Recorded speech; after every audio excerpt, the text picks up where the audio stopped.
지금 이제 내용 다시 볼 겁니다. 얘가 좀 지나면 이렇게 지가 혼자 흘러가 들어가서 임대료 보조 정책이 있었는데 얘는 아까 경제론 부분에서 정확히 다 봤던 내용들. 확인만 해볼 테니까 확인이 되나 보세요. 여러분 이 칠판에 화면이 잘 안 보이시면 프린트물을 펼쳐보시면서 제가 말씀드린 거 한번 보세요. 임대료 보조를 받으면 MM으로 보조를 받으면 좋아한다. 그래서 최종적인 공급량이 증가를 해요. 그런데 임대료 보조를 해주는 것도 임대인에게 보조해주든 임차인에게 보조해주든 임차인을 위한 거예요. 정부는 기본적으로 임대인을 위한 정책을 펼치지 않아요. 공급자를 위한 정책을 펼치지 않는다고 생각하시는 게 정답이에요. 그래서 임대인에게 보조를 해주면 임대인 입장에서는 공급 비용이 감소되는 효과가 발생해요. 그래서 이게 어디서 많이 봤던 그림이 나왔죠, 지금 글자가. 공급 비용이 감소되면 뭐가 더 높아지죠, 상대적으로? 임대료가. 그래서 뭐가 발생? 초과이윤. 그 초과이윤을 누가 누린다? 기존의 임대인이. 그래서 기존의 임대인이 초과이윤 누리는 거 보면 경쟁 나타난다? 그래서 신규 공급 증가합니까, 여러분? 증가하죠. 공급이 증가해요. 그럼 임대료가 다시 내려가요? 임대료가 내려가는 건 맞죠? 초과 공급이니까. 그럼 임대료가 내려가는데 언제까지 내려갈까요?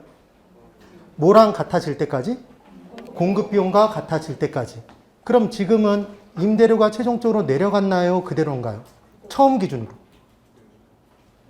이 질문의 해답은 어디 있냐면 처음 출발이 공급 비용이 그대로인 것인가 공급 비용이 감소했느냐가 이 문제의 정답이에요. 지금 공급 비용 감소로 출발했죠. 그럼 최종적으로 무조건 가격 임대료는 뭐랑 같아지고 끝난다? 비용과 같아지고 끝나니까 공급 비용이 내려가고 출발했으니까 임대료도 결국 내려간다? 언제까지? 같아질 때까지. 그래서 임대인에게 보조해 줬을 때는 임대료 하락, 최종적으로. 그래서 임차인이 혜택을 누리고 더 많은 임대주택이 공급됐으니까 임차인이 좋은 거예요. 이해가 되셨나요? 그런데 그래서 단기에는 누가 초과이익 누리고 기존의 임대인이 초과이익 누리고 장기적으로는 좀 더 싼 임대료. 이게 왜 좀 더 싼 임대료인지 이해가 되셨죠? 공급 비용이 내려가고 출발했으니까 임대료도 내려가고 끝난 거예요, 지금. 그리고 더 많이 공급되니까 임차인이 혜택을 누린다. 지금 그 얘기고. 이제 뭐가 다른가 보세요. 임차인에게 보조를 해주면 임차인 입장에선 유효 수요가 증가하는 건가요? 임대료가 부족해서 시장 내 유효 수요가 아니었는데 임대료 보조를 받아서 이제 유효 수요로 거듭났죠. 그럼 시장 내 유효 수요가 증가하니까 임대료는 올라간다? 올라갔죠. 그래서 지금 뭐는 그대로인데? 공급 비용은 그대로인데 뭐가 올라가서? 임대료가 올라가서 초과이윤이 발생했죠.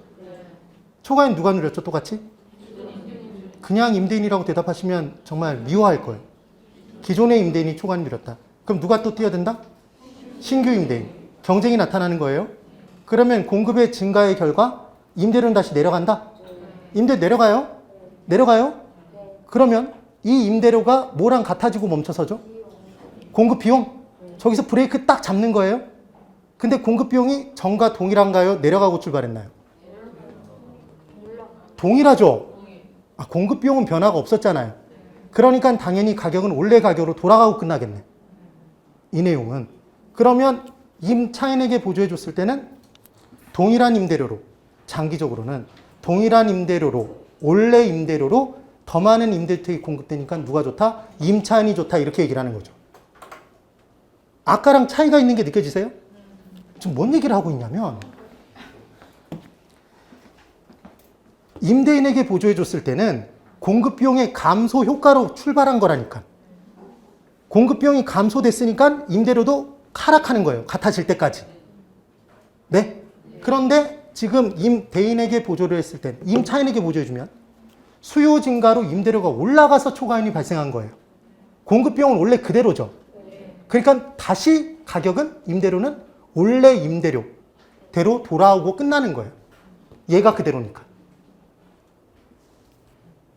이걸 모르면 기본적인 개론에서 제일 중요한 핵심을 계속 놓치고 얘를 계속 외우고 있는 거예요. 됐습니다. 네. 됐다고 스스로 위안을 하면서 넘어갈 거예요. 그 다음 지역지구제 아까 다 설명드렸던 내용. 그래서 중요한 건 누가 초과이윤을 누린다? 기존의 공급자. 얘를 뭐라고 하더라? 사전적 독점자. 그래서 외울 때 어떻게 외운다? 여기 뭐라고 적혀 있죠? 과학적이죠. 지읒 얼마나 과학적입니까? 한글은 과학입니다, 여러분. 그래서 지역지구제는 사전적 독점자가 문제가 되는 거예요. 그럼 사후적 독점자는 정상이윤도 못 누린다 그러면? X. 우리 앞에서 공부했던 내용의 핵심이 뭐였죠? 뭐는 다 누린다? 정상이윤은 다 누린다. 그래서 효율적 시장에서 정상이윤 다 누린다? 강성도? 강성도? 경쟁이 일어나도?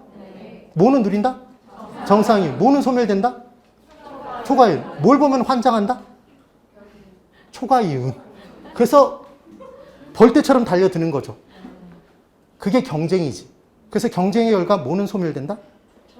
꿀은 다 없어지는 거예요. 초과이윤. 그래서 경쟁이란 단어가 나오면 최종적으로 무조건 초과이윤은 빵이 되는 거예요. 그게 여기서 계속 관통하는 똑같은 내용들이 반복인 거예요. 제가 그걸 여러분들한테 머릿속에 넣어드리고 싶은 거. 되셨습니까? 여기까지 봤었죠, 우리? 네? 지역 간 용도 지역이 다르게 지정됨에 따라 지역 간 이용의 형평성은 깨진다. 그런데 개발되지 않은 곳을 다음 세대가 이용할 수 있게 된다. 세대 간 이용의 형평성은 높아진다. 이게 지역 지구제였습니다. 여기서 하나 덧붙일 것. 용도 지역은 학교라는 얘기하죠, 제가. 도관농자는. 그래서 제가 고등학교를 용문고등학교라는 고등학교를 나왔는데 용문고등학교 굉장히 자랑스러운 고등학교예요. 제일 유명한 사람이 유재석. 제 2년 선배. 예. 그리고 김상중. 대단하죠? 한석규. 대단하죠? 이상은 저와 아무 관계가 없는 분들이었어요. 예. 그래서 용문고등학교를 다닐 때, 고등학교를 제가 용문고등학교를 나왔는데 용문을 다니면서 경기고등학교를 같이 다닐 수 있을까요? 없죠? 그래서 용도 지역은 학교라고 보시면 돼요. 중복 지정이 안 돼요. 전학은 가능하죠? 바꿀 수 있죠? 용도 지역이. 그런데 학교 성적이 미진해요. 그럼 학원 다녀야 되죠? 학원은 수학학원도 중복으로 다닐 수 있나요? 그게 용도 지구죠? 네. 그래서 용도 지역은 중복이 안 되고 용도 지구는 가능하죠? 구역도 가능하다? 그렇게 봤던 겁니다. 그 정도까지만 기억해 주시면 돼요. 그 다음 이제 개발권 이전제. 다 봤던 거죠? 신나지 않나요? 저만 신나나요? 그래서 개발권 이전제는 시장에서 거래하는 것이다. 누가 개입해서 거래해 주는 거 아니다? 정부가 사서 팔아주는 거 절대로 아닙니다, 여러분. 그 다음 토지 소유권과 분리해서 뭐만 이전? 개발권만 이전.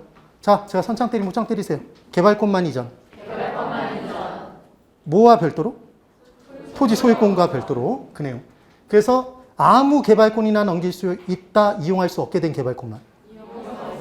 이용할 수 없게 된 개발권만. 그래서 개발권 이전제의 세트 메뉴는 토지 이용 규제 정책이죠. 토지 이용 규제가 없으면 이용할 수 없게 된 개발권이 발생하지 않으므로 당연히 개발권 이전제는 존재할 수가 없어요. 되셨죠? 그 다음 개발 가능 지역에 개발권 이전시킴으로써 이용의 형평성을 높일 수 있지만 이용할 수 없게 돼서 문제니까 이제 넘기니까 이용의 형평성은 높아졌지만 주변 지역의 통행, 통풍, 채광 문제, 이용의 효율성 떨어져서 지역지구제의 틀이 와해돼서 우리나라에서 시행한다, 시행하지 않는다? 시행하지 않는다. 이게 중요한 포인트죠. 맞죠? 네. 그 다음 이제 6번째. 정책의 시점 기준의 판단을 여러분들이 머릿속에 꼭 넣어주셨으면 좋겠어요. 어떤 교재도 이렇게 설명 안 해요. 이건 다 제가 만든 거예요. 만든 거. 정말이에요. 정말. 놀라워해야 돼. 그러면 쭉 분석을 해보면 이렇게 한번 생각을 해볼까요? 정부가 어떤 정책을 펼쳤습니다, 여러분. 그런데 그 정책이 기존 사람한테 피해를 끼치는 정책이라면 가만히 있을까요? 기존 사람들이 들고 일어날까요? 들고 일어나요. 그럼 그 정책은 펼쳐지기 어렵겠죠. 이해가 되시죠? 근데 만약에 기존 사람한테 이익이 가요. 그러면 가만히 있을까요? 뒤에서 웃고 있을까요? 들고 일어날까요? 가만히 뒤에서 웃고 있겠죠. 그렇죠? 그러니까 그렇게 될 것이고, 그러면 만약에 정부가 정책을 펼친 다음에 뒤에 들어온 사람이 손해를 입으면 정부는 할 수 있는 얘기가 있을까요? 너 내가 먼저 펼친 다음에 들어왔잖아. 얘기 가능하죠. 그래서 정책이 이루어진 시점을 기준으로 누군가 피해를 입었다 그러면 걔는 신규고, 누군가 초과이윤을 누렸다, 이득을 누렸다 그러면 걔는 기존이에요. 이렇게 기억하시면 구분이 확실하게 돼요. 자, 한번 따져볼까요? 저 보세요. 임대료 규제 정책이 이루어졌어요. 임대료 규제 정책이 이루어진 거예요. 그러면 막대한 피해를 입는 건 신규 임차인, 기존 임차인? 신규 임차인. 어떻게 하셨어요? 신규가 피해를 입는데 다시 지역지구제가 실시가 됐습니다. 그러면 초과이윤을 누리는 건 사전적 독점자, 그래서 기존의 공급자다, 신규 공급자다? 초과이윤, 기존. 맞죠? 임대료 보조 정책이 펼쳐져요. 그럼 누가 초과이윤 누려요? 기존의 임대인이 초과이윤 누리죠. 맞나요? 그런 걸 기억하는 거예요. 그러니까 문제에 질질 끌려다니면 안 돼요. 우리 나름의 기준이 있어야 되는 거예요. 그래서 지금 제가 설명드린 이 내용이 있는 겁니다. 기억을 꼭 해두시고. 그 다음 이것도 했죠. 정부가 정책을 펼칠 때 그 정책의 수단이 직접적 개입과 간접적 개입과 토지이용 규제 수단이 있죠. 시장은 누가 만나는 곳? 수요자와 공급자가 만나는 곳. 시장에서 뭐가 결정? 가격 결정. 그래서 가격, 수요자, 공급자 건들면 걔는 무슨 개입? 직접적 개입. 네, 이게 직접적 개입. 돈 대주는 건 간접적인 개입이라고 기억하시는 거예요. 이게 왜 간접적 개입이냐면 시장 내 수요자와 공급자가 어떤 역할을 제대로 담당하지 못하기 때문에 시장이 실패한 거예요. 그러면 제 역할을 제대로 담당하지 못할 땐 이유가 돈 때문인 경우가 되게 많아요. 그래서 시장에서 제 역할을 담당하지 못하는 수요자 공급자에게 돈이나 정보를 내줘서 제 역할을 제대로 담당해서 이 문제를 해결하고자 하는 게 간접적인 개입이에요. 아예 너 비겨. 내가 공급하고 내가 살 거야. 이게 무슨 개입? 직접적 개입인 거예요. 아예 가격을 건드려버리면 그것도 직접적 개입이에요. 가격은 건들면 안 되는 거니까. 여기서 헷갈리는 건 분양가 규제는 토지이용 규제예요? 직접적 개입이에요? 여기 적어놨는데 여기 적어놨는데 어떤 생각을 하시냐면 분양가 규제? 토지이용 규제? 여러분 토지이용 규제는 토지 이용의 규제죠. 분양가 규제는 가격의 규제죠. 가격의 통제잖아요. 걔는 직접적 개입인 거지. 이해가 되셨나요? 그래서 인허가제, 각종 이용 규제는 다 뭐다? 토지 이용의 규제. 그런데 여기서 하나 주의하실 것. 구분하는 방법. 돈 대주는 건 다 뭐다? 간접적 개입? 그럼 보조금. 왜? 금이니까. 세금. 간접적. 왜? 네, 돈이니까. 그 얘기인 거예요. 보조금. 간접적 개입. 왜? 돈이니까. 이해가 되시나요? 근데 정부가 공영 개발을 했대요. 택지 공영 개발. 그럼 정부가 먼저 사서 개발해서 공급해 주겠네요. 그러니까 무슨 개입? 직접적 개입. 토지은행 제도. 토지 미리 저렴한 가격에 비축해 두는 제도가 토지은행 제도죠. 그러니까 샀죠. 나중에 공급해 주죠. 그러니까 직접적 개입이에요. 그럼 공공임대 보유제. 공공이 임대를 해준대요. 임대활동도 공급이잖아요. 직접적 개입인 거지. 그렇게 고개를 끄덕이셔야 되는 거예요. 혈액순환이 잘 되겠네요. 그 다음 8번. 정책의 기능을 둘로 쪼갠대요. 경제적 기능과 정치적 기능으로 쪼갠답니다, 여러분. 제가 선창을 때리면 후창 때리세요. 시장 경제. 우리나라는 시장 경제인가요? 사회주의 경제인가요? 시장 경제. 원래 시장에 맡겨야 되나요? 맡겨야 돼요, 원래는 시장이. 그래서 시장과 경제는 같다고 보시는 거예요. 그래서 문제에서 시장 실패를 수정하기 위한 정부의 정책은 이렇게 나오면 시장 실패를 수정하기 위한 정부의 정책은 정치적 기능인지 경제적 기능인지를 물어보면 뭐다? 시장 경제니까 경제적 기능. 이렇게 대답을 해주시는 거예요. 그럼 이제 마음속으로 마음 먹은 거예요. 결심했죠. 뭐가 뜨면 시장이 뜨면 뭐로 가려고? 경제적 기능으로 가려고 마음 먹었죠. 그런데 문제에서 뭐라고 주냐면 독점의 문제를 해결하기 위한 정부의 정책은 이렇게 준 거예요. 당황스러워요? 당황스럽지 않아요? 당황스러워요. 뭐가 안 보여서? 시장이 안 보여서. 우리 아까 봤던 시장 실패 요인 5가지가 지금 이해해드리죠. 얘가 시장 실패 요인이잖아요. 그러니까 이걸 해결하기 위했다 그러면 걔는 시장 실패를 수정하기 위한 거니까 시장 경제지. 경제적 기능. 그래서 부의 외부 효과를 해결하기 위한 게 지역지구제죠. 증거를 디밀 수 있어서 참 좋아요. 여기 뭐라고 돼 있죠? 부의 외부 효과를 제거해서 이용해 효율성을 높이고자 하는 정책이다. 그래서 여기 뭐라고 적혀 있죠? 정책의 경제적 기능이다. 왜? 부의 외부 효과가 시장 실패니까. 시장 실패 수정이니까 시장 경제. 얘는 경제적 기능인 거죠. 이해가 되셨죠? 그럼 이제 구분하는 방법. 자, 잘 보세요. 이걸 설명을 드렸는데 이제 보시면 정치적 기능은 아이들 교과 과목에 정치사회가 있어요. 있다니까 진짜로. 그렇게 외우셔도 되지만 외울 필요 없죠. 뭐만 기억하자 우리는? 시장 경제만. 시장 경제만. 근데 얘는 이렇게 생각하시는 거예요. 사회적 목표를 달성하기 위한 건데 시장은 여러분들이 착각하시는 게 하나 있어요. 오해하시는 게 시장에 대해서. 시장은 만들어달라는 것을 만들어달라는 양만큼 만들어주는 기능을 갖고 있어요. 절대적인 기능이에요. 이해가 되세요? 그럼 시장 내에서 고가주택의 수요가 증가하면 시장에 저가주택이 공급된다 그러면 걔는 O예요, X예요? 네? X. 얼마나 뜬금없는 경우냐면 시장이 무엇과 무엇이 만나는 곳인데? 수요와 공급이 만나는 곳인데 시장 내에 고가주택을 만들어 달라고 고가주택의 수요가 증가했어요. 그랬더니 뜬금없이 저가주택을 공급해 준대요. 그러니까 이 문장은 O다 X다? X입니다. 그럼 이렇게 문제를 낼까요? 이렇게 절대로 출제를 안 해요.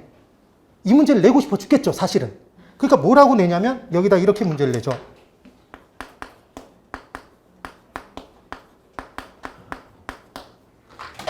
시장 내 고가주택의 수요가 증가하면 상향 여가가 활발히 발생한다. 얘 O예요, X예요?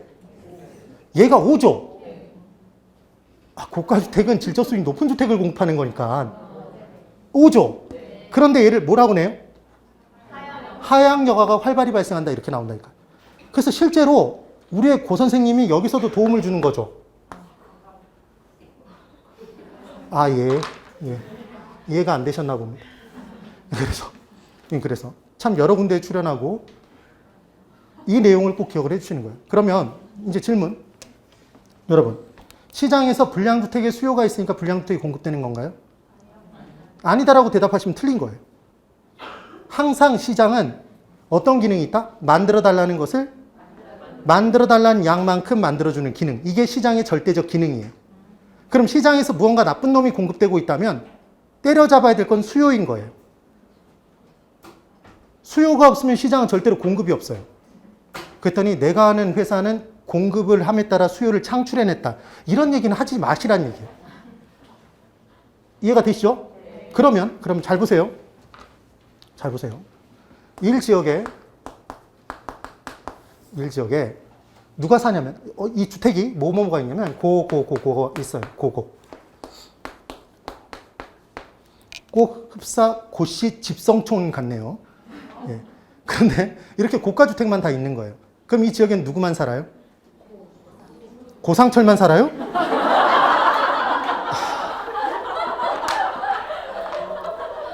고소득층만 살고 있죠, 지금. 고소득층만. 이해가 되시죠? 근데 여기서는 아무런 불만이 없어요. 근데 어떤 일이 발생하냐면 이 지역이 있는데 이 지역에 고가 있고, 중이 있고, 저가 있고. 중은 없어요. 저가 있고, 불이 있어요. 불은 무슨 주택일까요? 예, 불량주택이에요.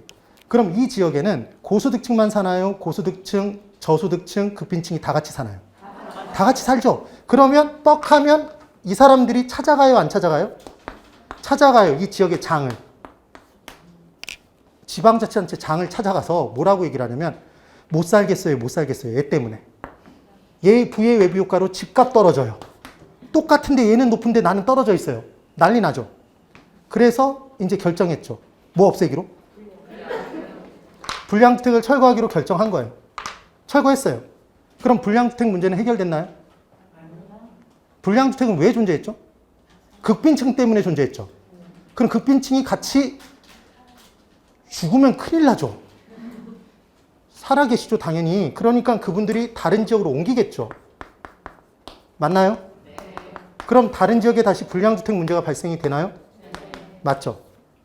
그래서 어떤 지역에 불량주택 문제를 해결하기 위해서 불량주택을 철거하면 근본적인 해결 대책이 된다? 장소적 이전에 불과하다? 장소적 이전에 불과해요. 그럼 불량주택을 싸그리 다 없애는 방법은 여기 사는 극빈층을 소득 수준을 증가시켜주면 살라고 그래도 거기 들어가서 안 살아요. 아니, 소득 수준이 증가했는데 누가 판자촌에 들어가서 살아요? 이해가 되세요? 네. 그러면 시장에서 불량주택이 공급된 건 시장에 불량주택을 원하는 수요자가 있으니까 불량주택이 공급된 거다? O예요, X예요? O라니까 O. 나쁜 게 공급돼 있으면 그 나쁜 놈을 원하는 수요자들 때려잡아야 되는 거예요. 그래서 M 모시기 방인이 그거 발생했을 때 공급도 나쁜 거지만 수요를 때려잡아야 되는 거예요. 이해가 되시나요? 수요를 안 잡으면 공급은 끊임없이 이루어지게 돼 있어요. 그게 시장의 원리야. 그래서 우리가 공부하는 모든 내용에서 다 수요가 먼저 출발해요. 경제론에서 공급 증가가 먼저 이루어졌다. 그렇게 예외적으로 균형점의 이동을 따질 때 나올 뿐이지 다른 거 다 보세요. 뭐가 증가하고 출발해요? 수요 증가하고 출발해요. 그럼 공급이 증가하는 거예요. 근데 단계는 출발을 못하죠. 증가를 못하니까. 짓는데 시간이 걸리니까. 그래서 단계는 가격이 폭등해요. 폭등되면 누가 초과이익 누렸고? 기존. 그러니까 경쟁 나타나서 신규에는 공급량이 증가로 끝나는 거예요. 이게 끝이야. 이해가 됐어요? 네. 그걸 기억하셔야 돼요. 많이 넘어가 있네요. 훌륭한 아이네요. 그래서 중요한 건, 자. 그럼 그 논리대로 이제 들어가 볼게요. 우리는 제가 얘기했을 때 만나보세요. 시장에서의 수요는 유효 수요뿐만 아니라 잠재적 수요도 판단한다. OX? X라고 봐야 돼요. 그래서 이 문제가 보통 어떻게 나오냐면 이렇게 나오죠. 시장에서 수요는 반드시 유효 수요일 필요는 없다. X죠. 유효 수요만 따진다고 그랬죠. 유효는 어디에 효과 있는 수요예요? 시장 가격에. 효과 있는 수요의 줄임말이 유효 수요예요. 그럼 유효 공급은 팔고자 하는 욕구만 있어야 되나요? 공급할 수 있는 능력이 있어야 된다? 능력이 있어야 돼요. 그러니까 돈이 있거나 공급할 수 있는 능력이 있는 사람만 시장에 참여할 수 있는 자격이 생겨요. 이해가 되시죠? 네. 그러면 잘 들어보세요. 저소득층은 돈이 많아요, 적어요? 적어요. 그럼 시장에서 저소득층은 대가를 조금밖에 지불하지 못하니까 시장은 좋은 자원을 배분해 줄까요? 나쁜 자원? 나쁜 자원. 그럼 헐벗고 굶주리고 집 없이 사는 게 너무나 당연시 된다? 맞다니까. 그게 시장의 원리인 거예요. 그러니까 저소득층은 절대로 무슨 원리로 맡기면 안 된다? 시장 원리로 접근하면 안 돼요. 그래서 누가 나서서 다스려줘야 된다? 정부가. 정책 원리, 정치 원리로 다스려줘야 돼요. 복지적 차원에서. 그래서 저소득층이란 단어가 나오거나 임대주택이란 단어가 나오면 그건 절대로 시장이 들어가면 안 돼. 네? 그래서 뭐가 나와야 된다? 정치로 다스려줘야 돼요. 정치. 되시나요? 네. 오늘 저는 즐거운데 여러분들도 즐거우시나요? 혹시 뭐 저의 기쁨이 여러분들의 고통으로 승화되는 건? 자, 그러면 이제 투자론입니다. 투자론입니다, 여러분. 자, 보세요. 기대 수익률이 있어요. 기대 수익률. 기대 수익률에 대해서 여러분들이 잘못 생각하시는 게 있어요. 기대 수익률은 투자안이 하나 있으면 그 기대 수익률은 우리 모두 다 똑같나요? 똑같아요. 제발 똑같다고 대답해 줘야 돼요. 왜냐하면 어떤 건물이 한 채 있을 때, 자, 여기 잠깐만 보세요. 이걸 기억하면 이 내용 끝나는 거예요. A라는 건물이 있는데 이 건물의 시장 가치가 얘가 10억이랍니다. 10억 원이래요. 여기 잘 보이시죠? 네. 그리고 이 건물에서 1년 뒤 기대되는 수익이 얘가 1억 원이래요. 1억 원이랍니다. 그러면 우리는 지금 주어져 있는 이 정보를 가지고 이 투자 안에 기대 수익률 계산할 수 있습니까? 있나요, 없나요? 자, 있다. 손 들어보십시오. 없다. 더 줘라. 더 줘도 모르겠다. 더 줘도 모르겠다가 아마 대부분일 것 같은데. 시장 가치는 시장 가격인가요, 여러분? 시장 가치는 시장 가격이라니까. 그러면 이제 갑과 을과 병이 있을 때 누구든지 A 부동산에 투자하려면 얼마 지불하고 사야 된다? 10억. 그러니까 시장 가치 이꼴은 뭐다? 이게 투자액인 거예요. 투자액. 투자 금액. 그러면 투자 가치와 투자액은 같은 건가요? 다른 건가요? 제가 어디 밑에다 적었죠? 시장 가치. 공부해 보신 분은 알겠지만 투자 가치와 시장 가치를 비교해서 투자 결정하죠? 예? 비교하잖아요, 비교. 그래서 투자 가치는 누가 느끼는 주관적 가치? 여기 답이 있네, 여기. 투자자가 느끼는 주관적 가치예요. 그런데 이 투자 가치가 만약에 값은 11억이에요. 투자해요, 안 해요? 할 것 같은데? 해야 될 것 같은데? 아니, 잘 보세요. 갑이 느끼는 투자 가치는 이 건물이 11억이래요. 시장에서 얼마 주고 살 수 있어요? 10억. 안 사요? 적어도 한 3억은 남아야 삽니까, 여러분? 사야지. 사야 되는 거예요. 아직까지 이 개념이 없는 거예요. 그러니까 정확하게. 여러분 모르고 있는 거예요. 이 내용. 그러면 을이 이번엔 잘 보세요. 점점 애가 흥분하고 있죠? 네. 그러면 얘가 10억이에요. 10억. 10억. 살까요? 안 살까요? 사요. 같으면 사는 거예요. 그래서 투자론의 기본은 수지 맞으면 사는 겁니다, 여러분. 자, 잠깐 보실래요? 수지 맞았다는 표현을 우리가 써요, 안 써요? 쓰죠, 평상시에. 그때 수가 수입, 지가 지출이에요. 그럼 수지가 맞으면 좋아하나요? 뭔가를 때려 부시나요? 좋아하죠. 투자해요. 왜 그럴까요? 이 지출 속에 뭐가 포함되어 있다? 정상이윤 포함되어 있다고 보는 거예요, 기본이. 이해가 되셨어요? 그래서 항상 수입이 지출보다 크거나 같으면 투자한다? 예. 그래서 순이원가가 0보다 크거나 같으면 투자한다? 빼서 비교할 때. 수익성 지수가 1보다 크거나 같으면 투자한다? 투자 가치가 시장 가치보다 크거나 같으면 투자한다. 이렇게 나오는 거죠. 이해가 되셨죠? 그런데 이때 병 투자자 봤을 때는 자기가 봤을 때는 병 마신 거예요, 얘가. 그래서 얼마로 느껴지냐면 9억이에요. 이렇게 느껴질 수도 있을까요? 얘 마음이죠, 얘 마음. 투자 가치는 투자자의 마음이라니까. 네? 그러니까 결국 투자 결정은 누구는 투자를 하고 투자하지 않는 건 뭐가 다르기 때문이에요? 시장 가치가 다르기 때문이다? 투자 가치가 다르죠? 투자 가치는 왜 달라지죠? 요구 수익률이 다르니까. 네? 그게 머릿속에 들어와 있어야 돼요. 그러면 얘 투자에 누가 투자해도 10억 주고 사야 되고 누가 투자해도 1억 기대 수익인 거예요? 그러니까 투자자가 없어도 기대 수익률은 계산할 수 있다, 없다? 있어요. 뭐만 주어지면? 투자액과 기대 수익만 주어지면. 투자자와 상관없이. 그러면 얘는 지금 얼마죠? 10%? 10억 투자해서 1억 수익이 발생하면 기대 수익률 10%죠, 여러분? 이 정도는 계산하실 거라고 믿어 의심치 않습니다. 10%예요. 그럼 이 10%는 누가 봐도 10%인가요? 이거 혹시 20%로 보이시는 분 손 들어보세요. 누가 봐도 10% 맞죠? 그러니까 얘는 객관적이에요, 주관적이에요? 객관적이죠. 객관적이죠. 다 똑같잖아, 지금. 사람마다, 보는 사람마다 다르면 걔를 주관적 관점이라고 하죠. 그러니까 제가 잘생겼어요, 못생겼어요? 잘생겼다고 대답하시잖아요. 힘이 약간 좀 붙이셔서 크게는 대답 못하셨지만 훌륭하다고 생각합니다. 그런데 보는 사람에 따라서 누구는 지나치게 평범하다. 누구는 넌 정말 못생겼다. 이런 사람도 있을 거 아니에요. 이게 뭐예요? 주관적인 판단인 거예요. 그럼 똑같은 건물을 놓고서도 감정평가했을 때 얘는 10억, 11억 다 달라질 수 있어요? 누구에 따라? 감정평가사. 그러니까 가치 밸류는 주관적이에요? 객관적이에요? 주관적이죠.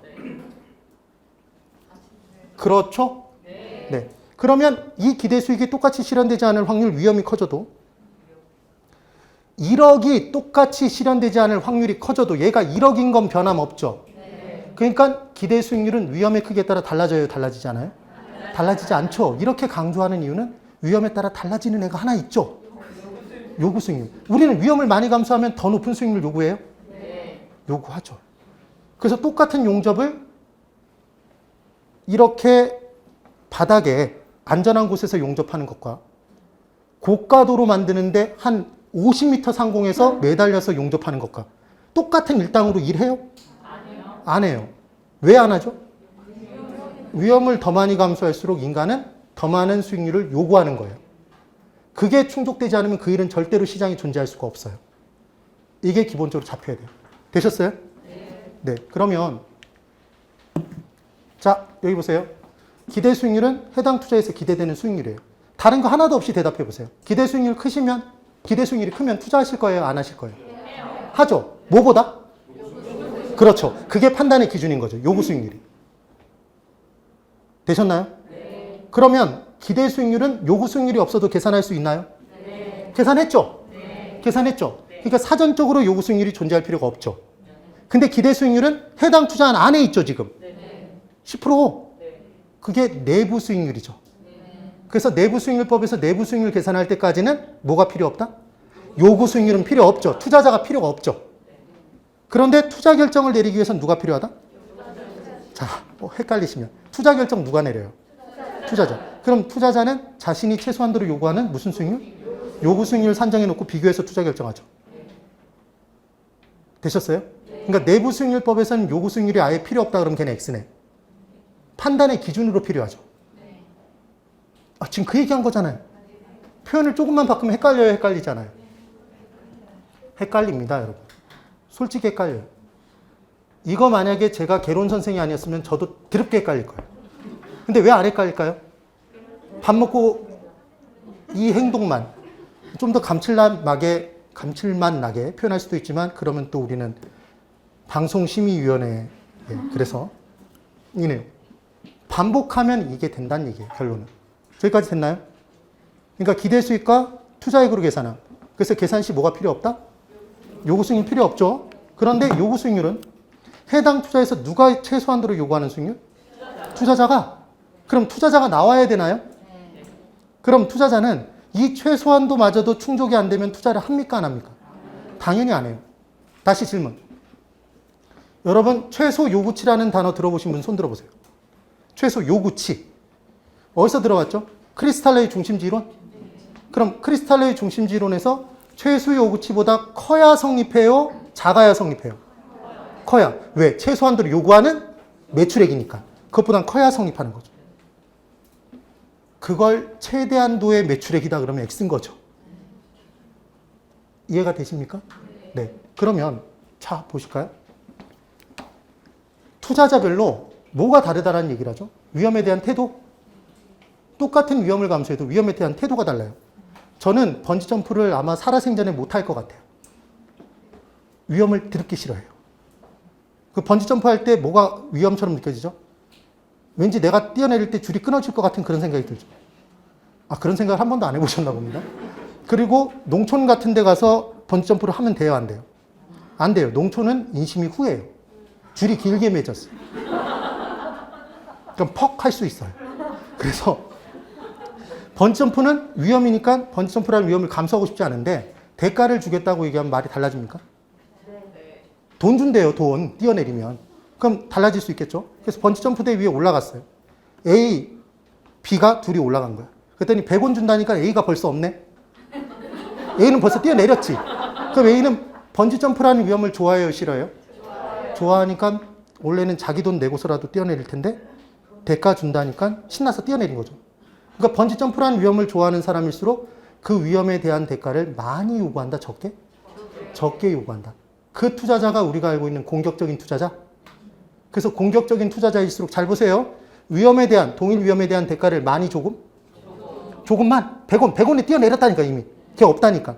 그러면 대가를 조금밖에 안 먹었으니까 배가 완만해요, 볼록해요? 완만. 그래서 무차별 곡선의 경사가 완만하죠. 아, 진짜 그 내용이라니까, 원래. 원래 그 내용이에요. 이건 뭐지? 그러지 마시고. 그러면 이제 B가 아직 남아있죠, B를 해결해야 돼요. B한테 100원 준다고 그랬더니 미동도 없어요. 1,000원 꿈쩍도 안 해. 10,000원, 10만 원 꿈쩍도 안 해. 100만 원 꿈쩍도 안 해. 1,000만 원 약간 꿈틀. 약간 감이 왔죠 이제. 예. 회가 약간 동했어요. 그리고 1억 준다니까 1억 그러면서 뛰어내린 거예요. 그럼 B는 번지점프를 좋아해요, 싫어요? 싫어요. 번지점프라는 위험을 싫어해요. 그래서 그 위험에 대한 대가를 많이 요구한 거예요. 그럼 그 사람 보수적인 사람이에요? 공격적인 사람이에요? 보수적. 그래서 보수적인 투자자일수록 위험을 감수할 때 대가를 더 많이 요구해요. 자, 여기 잘 봐야 돼요. 대가를 많이 먹으면 배가 볼록해져요? 물론 많이 먹어도 배가 안 나오는 사람이 있어요. 그럼 많이 먹으면 배가 볼록해져요? 그럼 경사가 급해져요? 이렇게 뚝 떨어지잖아. 그래서 경사가 급한 거예요. 무차별 곡선에. 이해가 되셨나요? 그래서 이 사람들이 이 A 투자에서 감수해야 될 위험의 크기는 똑같은데 위험에 대한 태도가 달라서 얘는 얼마를 요구했냐면 11%를 요구했고 얘는 10% 수익률을 요구했고 이게 요구 수익률 얘는 9%를 요구했대요. 기대 수익률 얼마? 10%. 이제 비교해야 되는 거예요. 갑은 투자할까요? 안 할까요?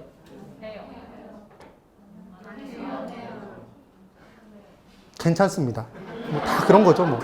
그래서 갑은 투자하지 않아요. 왜 안 하냐면 갑이 최소한도로 요구하는 건 얼마를 요구하는데 11%를 요구하는데 얘가 10%밖에 안 준대요. 그러니까 안 하죠.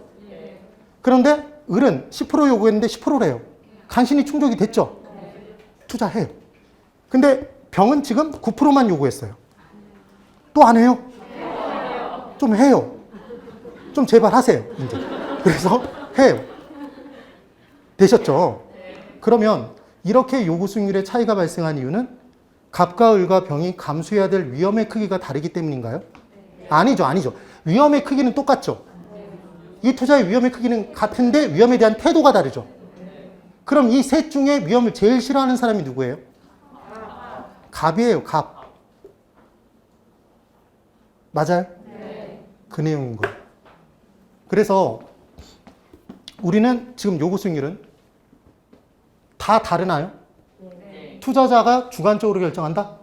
얘 주관적이죠. 그럼 이 투자의 위험이 커지면 얘도 다 커지겠네? 위험이 커질수록 요구하는 게 많아진다면서요, 여러분?